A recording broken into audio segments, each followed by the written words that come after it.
so slowly, but here we go, the new country today. And so we're on Montenegro. So yeah, which is an independent nation located in southeastern Europe,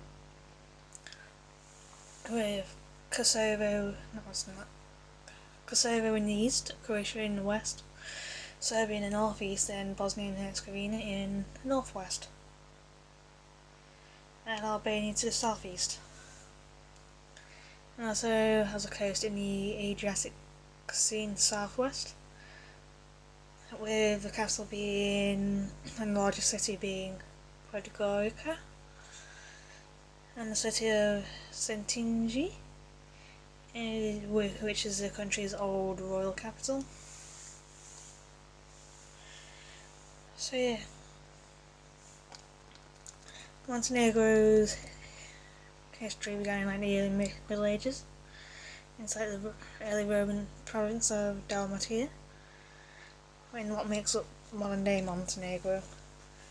So yeah, in the 9th century there was the Principality of Montenegro, Rasica in the north, Trevnoa in the west, Duklijaya,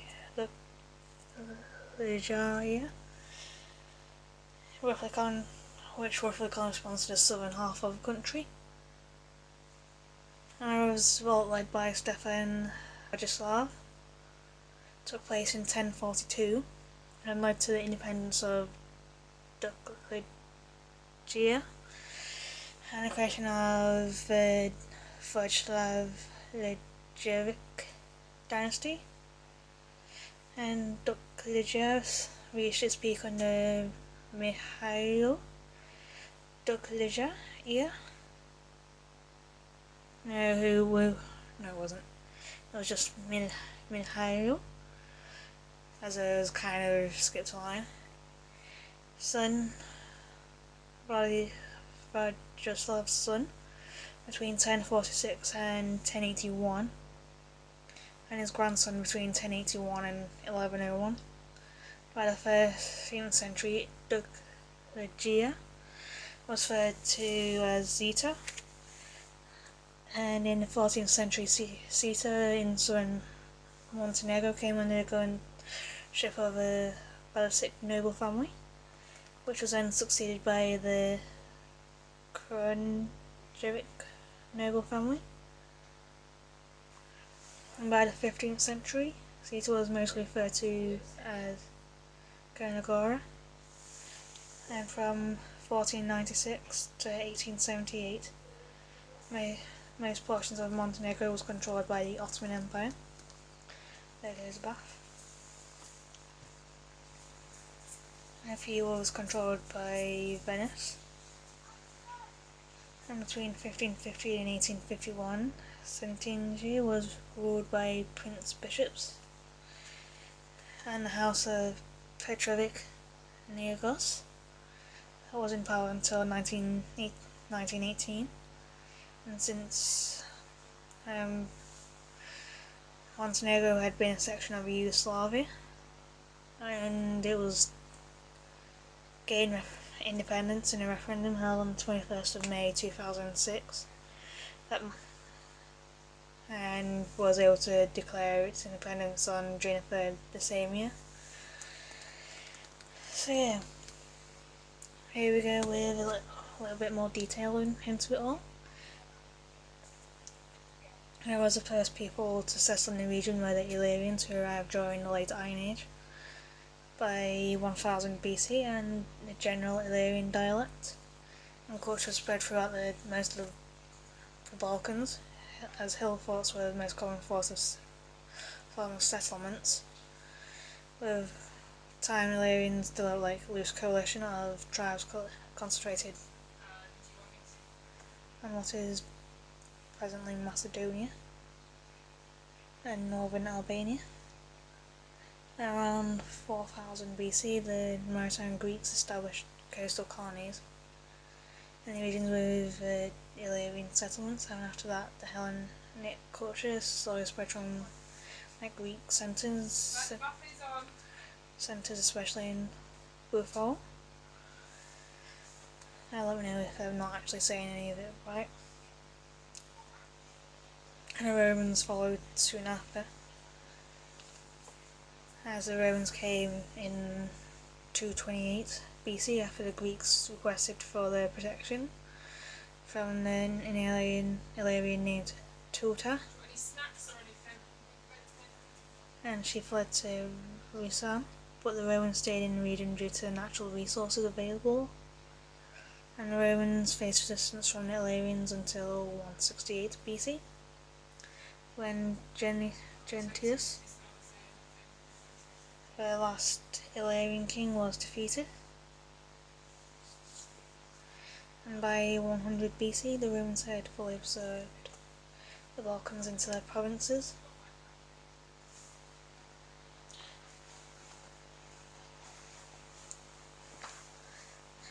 Then he also established roads, a network of forts, and traded routes from the Danube to the Aegean. And the Romans also created province of Dalmatia, which included present-day Montenegro.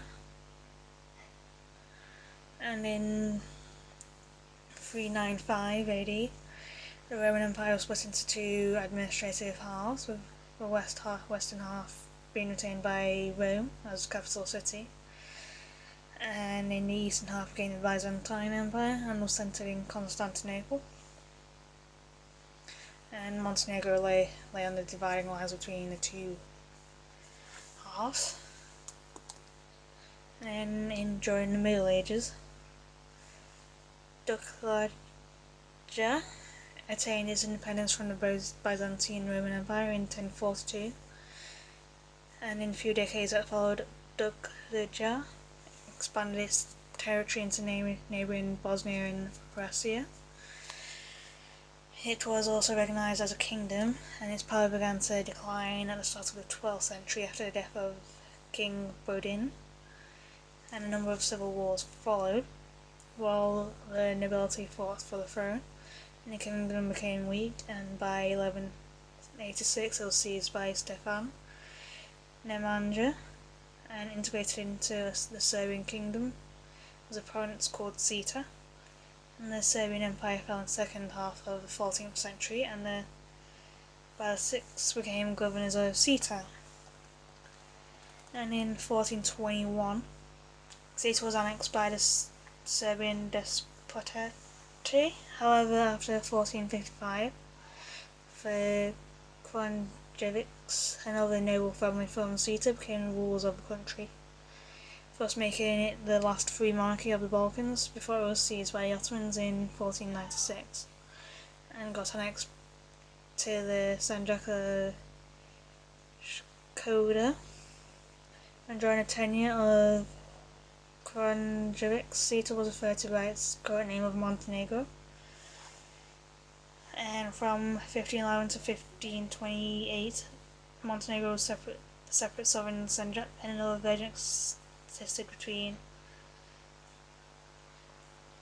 1507 and 1614. I do not need you, Siri.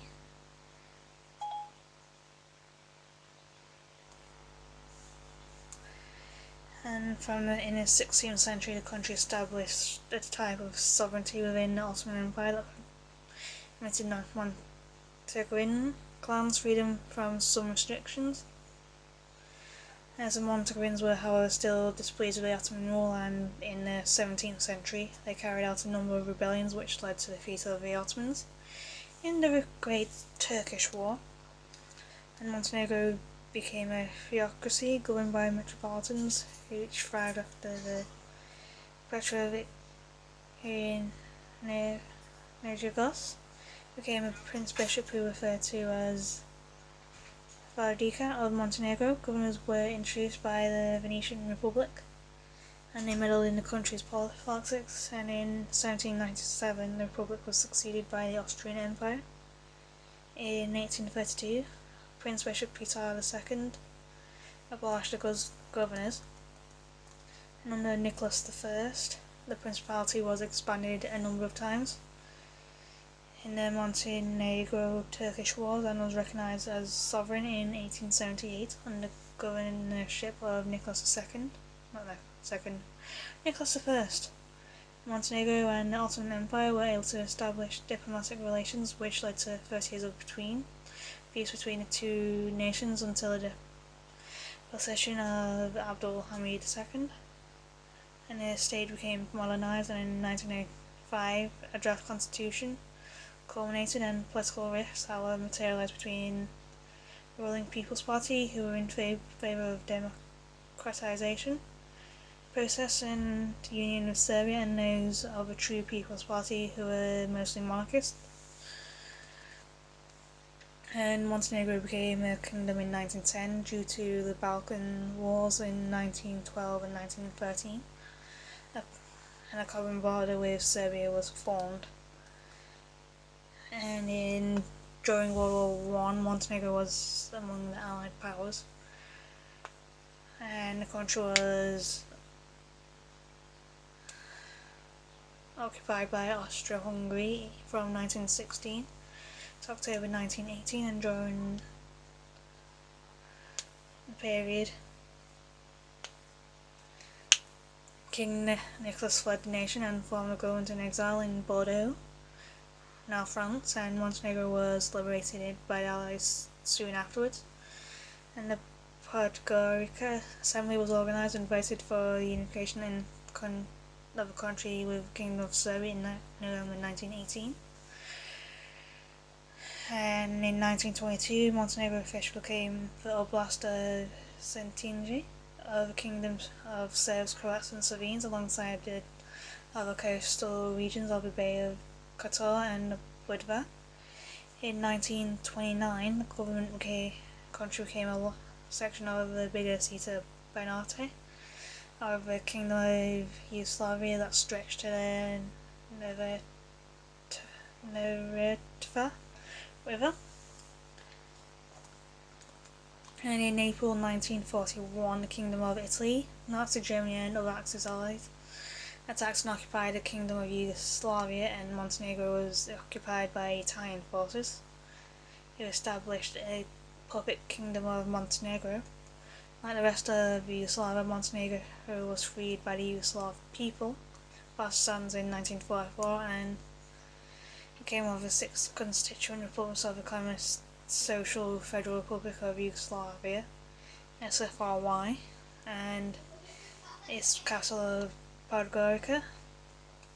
When the war ended, industrialization began, the infrastructure of Yugoslavia was reconstructed, and the University of Montenegro was established, and more sovereignty developed until the Socialist Republic of Montenegro approved of a new constitution in 1974.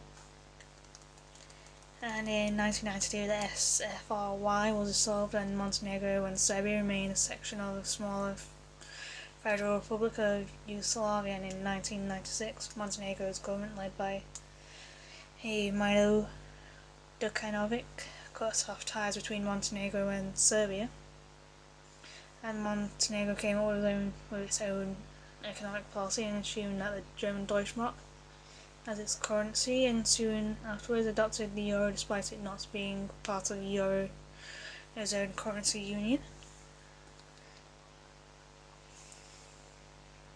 And in 2002, Montenegro and Serbia reached a new agreement for continued cooperation and started negotiations of the future status of the Federal Republic of Yugoslavia, and these negotiations led to the Belgrade Agreement, which was the country transform into a more decentralized state called Serbia and Montenegro in 2003. And the agreement also had a provision that delayed any future referendum on the sovereignty of Montenegro for at least 3 years. And on May the 21st, 2006, the status of a union between Serbia and Montenegro was decided by a referendum on Montenegrin independence, and 55.5% of the votes were voted in favour of independence, while 44.5% were against the idea. and the vote passes the 55% threshold to require to confirm the referendum under the regulations of the EU. And as a result, the permanent members of the United Nations Security Council, the member states of the European Union, and Serbia all acknowledged Montenegro's independence, and on June 3rd, 2006, the Montenegrin Parliament declared Montenegro's independence and officially fair result of a referendum. And since then, Montenegro has been classified as an upper middle country by the World Bank, and it is a member of the United Nations, the Council of Europe, the World Trade Organization, and the Central European Free Trade Agreement, and founding member of the Union of the Mediterranean. And on the 2nd of December 2015, Montenegro received a formal invitation to join NATO, thus making it the 29th country to join. And Montenegro is also an applicant negotiating to join the EU. So yeah, interesting history.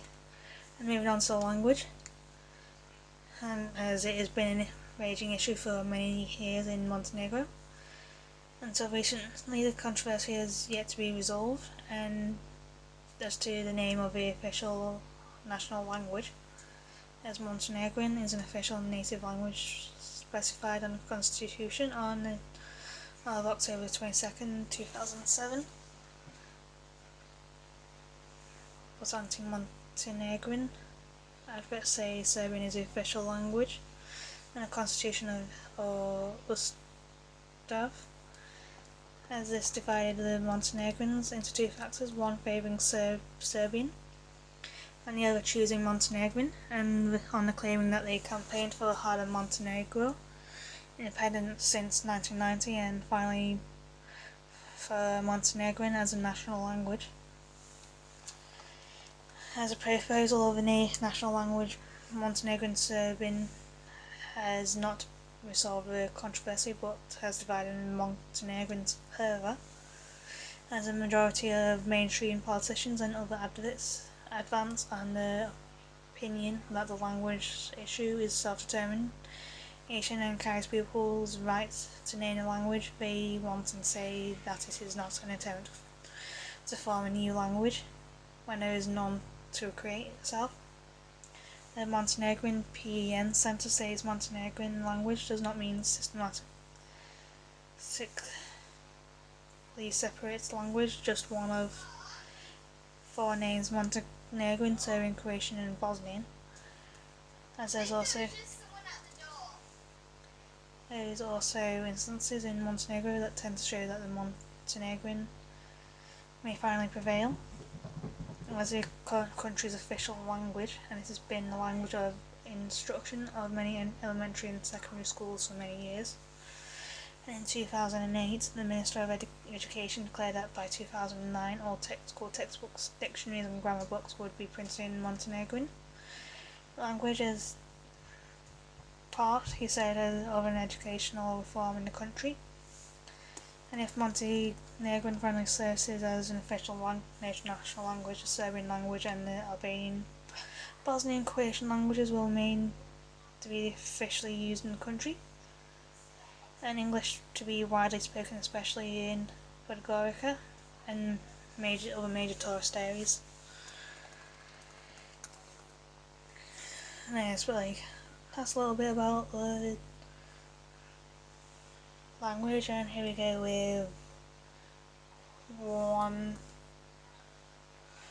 legend. Now, is the most famous and authentic legend of Montenegro is legend about the foundation of Budva, which was told by Stefan the Byzantine in the 6th century. It was reported statements by Philon of Byblos from the 2nd century AD, and it is related to the mythical character called Cadmus, a hero from Boeotia and founder of the town of Thebes, the son of the Phoenician king Agenor and queen Telephassa. as Cadmus left his homeland in order to find his sister Europa, who had been carried off by Zeus, and not successfully, he consulted the Delphic oracle, who ordered him to give up his quest to follow the cow and build a town in the spot where she lay down. And the cow guided him to Boeotia, now meaning Cowland, where he founded a well-known city of Thebes, which he was ruling for many years, and gods gave him as a wife Harmonia, the daughter of divine divinities Ares and Aphrodite. And in their old age, Cadmus and Harmonia were expelled from Thebes, and on an oxen-drawn carriage came to land of Enchelae, where they found a new town called Budva, now called Bufare in modern times, I think. And according to the legend, the name Budva derived from the Greek word for oxen, as in Greek the language Boos means oxen. And it prophesied that Achille would defeat their neighbours, the Illyrians, if they chose Cadmus as their leader. After being led by Cadmus, they defeated the Illyrians and assumed control over their lands.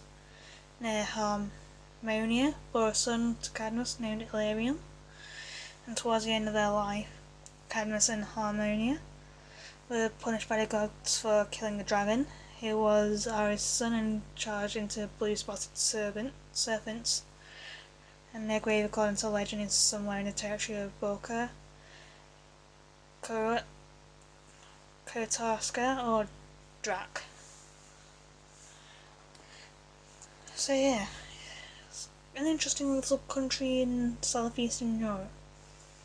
I would love to go there, so yeah, I'll see you all very soon. And yeah, au revoir for now.